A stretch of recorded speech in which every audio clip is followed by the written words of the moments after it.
অন্তর্বর্তীকালীন সরকারের প্রধান উপদেষ্টা ডক্টর মোহাম্মদ ইউনূসের প্রতি খোলা চিঠি লিখেছেন বিশিষ্ট ইসলামিক ব্যক্তিত্ব শায়েখ আহমদুল্লাহ। গত 21শে ফেব্রুয়ারি শুক্রবার নিজের ভেরিফাইড ফেসবুক পেজে এক পোস্টে তিনি এই চিঠিটি লিখেন।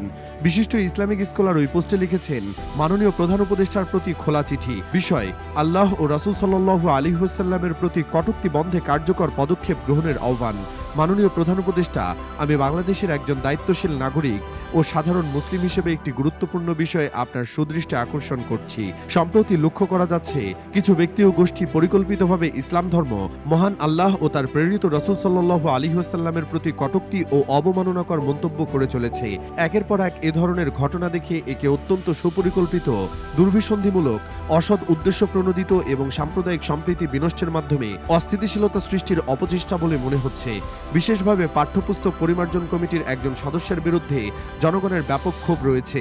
এই ধরনের কর্মকাণ্ড পৌনঃপুনিক হওয়ায় দেশের ধর্মপ্রাণ মানুষের মধ্যে যৌক্তিক ক্ষোভ, তীব্র অসন্তোষ ও হতাশা বিরাজ করছে। মাননীয় প্রধান উপদেষ্টা, সব সমাজেরই কিছু আদর্শ ও মূল্যবোধ থাকে, তা রক্ষা করা, তাকে সম্মানের চোখে দেখা, নিদেনপক্ষে তাকে অবজ্ঞা না করেই সামাজিক রীতি এবং সাংবিধানিক কর্তব্য। বাংলাদেশের এক শ্রেণীর মানুষ প্রতিনিয়ত এর উল্টোটাই করে চলেছে। এ কারণে এই দেশে বারবার অস্থিরতা তৈরি হয়। নতুন বাংলাদেশে এর পুনরাবৃত্তি হবে না বলে আমরা প্রত্যাশা করি।